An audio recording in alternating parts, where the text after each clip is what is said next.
Mais ce qu'il faut retenir, c'est que toute réaction inflammatoire est déclenchée par des stimuli endogènes ou exogènes qui vont entraîner une activation des macrophages qui seront responsables de la synthèse de cytokines pro-inflammatoires telles que l'IL-6, le TNF-alpha et l'interleukine 1-bêta, eux responsables aussi d'une amplification de la réponse et de la réaction inflammatoire en activant d'autres cellules immunitaires et en activant le complexe inflammatoire, l'inflammasome, qui est responsable de la synthèse.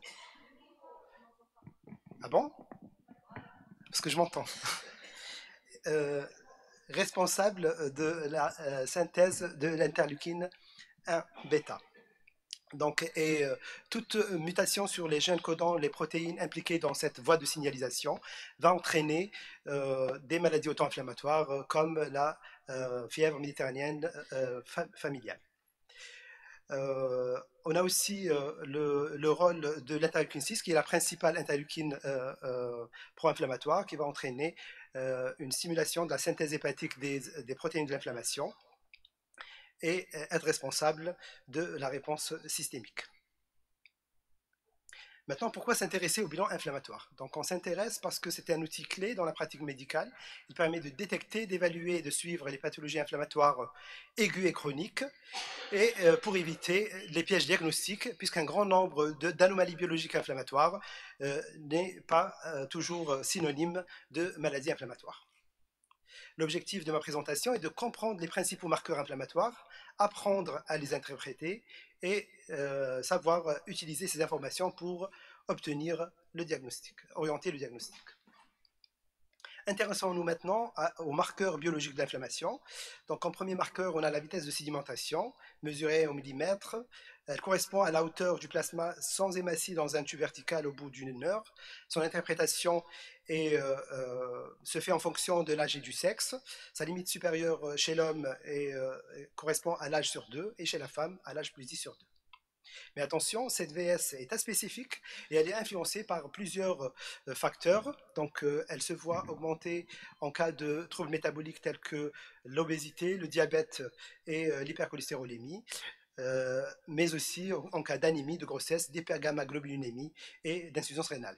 Et elle se voit diminuer en cas de toutes causes confondues en cas de syndrome d'hyperviscosité, de corticothérapie, de cachexie ou d'hypofibrinogénémie. Les protéines positives de l'inflammation sont synthétisées par le foie sous l'effet des cytokines pro-inflammatoires. La CRP répond rapidement, en moins de 24 heures, et elle augmente rapidement en cas d'inflammation aiguë. Le fibrinogène et l'aptoglobuline répondent moins rapidement, en 1 à 5 jours. Le SAA est très réactif en cas d'inflammation aiguë. Et enfin, on a les fractions du complément C3 et C4 qui augmentent dans certaines situations.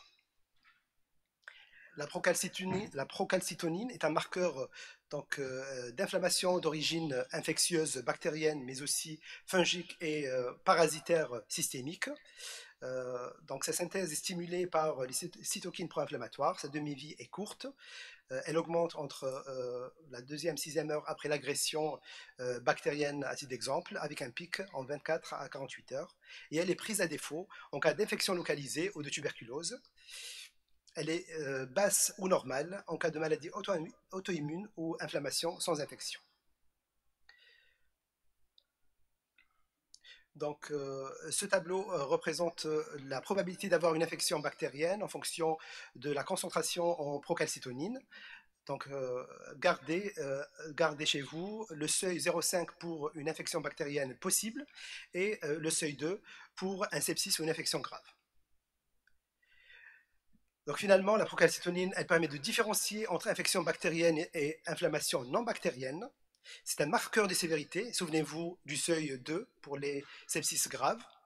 Elle permet le suivi, d'évaluer l'efficacité du traitement antibiotique et de l'arrêter en fonction de son succès.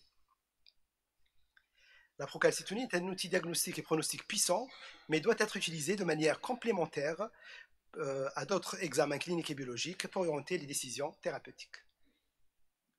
Quant aux protéines négatives de l'inflammation, elles ont une demi-vie un peu plus longue, un peu plus de 5 jours.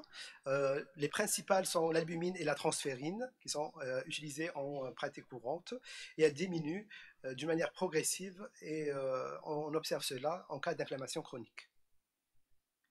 L'électrophorèse des protéines est un examen assez intéressant pour le diagnostic.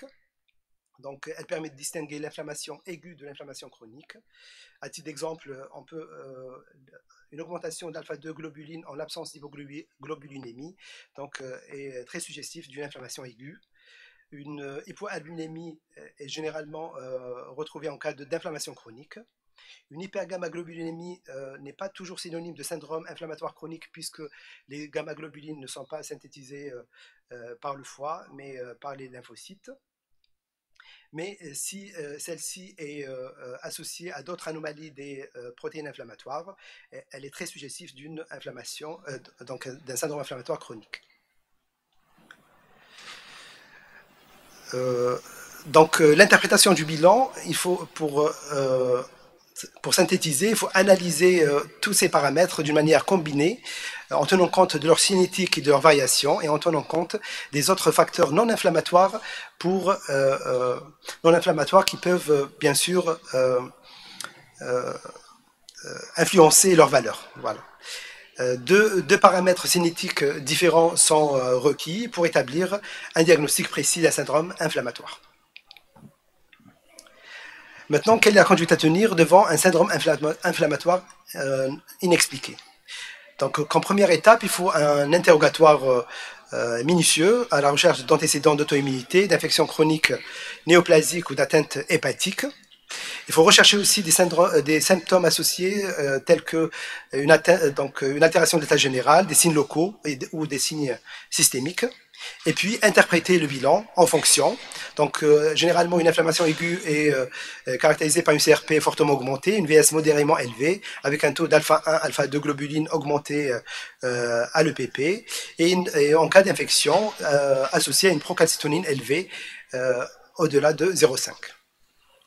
L'inflammation chronique est caractérisée par une CRP modérément augmentée, une VS élevée, une hypoalbuminémie marquée et une hypergamma-globulinémie polyclonale.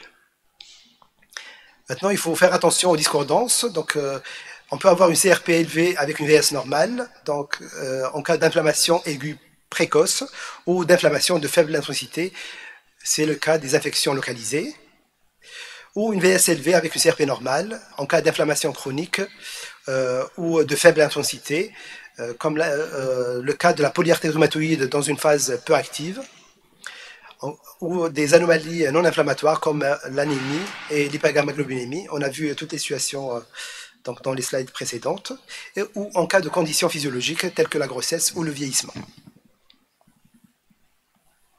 Et comme troisième étape, c'est le diagnostic étiologique. Il faut, en cas de suspicion d'infection, de faire des hémocultures, l'imagerie. En cas de suspicion de cancer, c'est surtout les marqueurs tumoraux, l'imagerie et les biopsies. Et en cas de suspicion d'une maladie auto-immune, c'est le bilan immunologique avec les anticorps antinucléaires, les ANCA et les fractions du complément. Maintenant, quels sont les pièges à éviter? Donc, en premier lieu, une surinterprétation de l'AVS seule, donc en cas d'anémie, d'obésité ou en cas d'existence des autres facteurs non inflammatoires tels qu'on les a vus. Une CRP normale n'exclut généralement pas une pathologie, surtout pour le lupus systémique, donc puisque le lupus érythémateux systémique est une maladie qui est médiée par l'interféron, qui a un rôle inhibiteur de la synthèse de la CRP. Et le lupus est différent des autres connectivites puisqu'il est médié par les complexes immuns. Comme en dernier lieu, comme piège à éviter, le bloc bêta-gamma qui est différent, qui ne signifie pas tout le temps une inflammation chronique. Donc, on peut le voir dans d'autres situations et dans notre pratique courante en cas de cirrhose, par exemple. Donc, il faut toujours confirmer par des explorations complémentaires.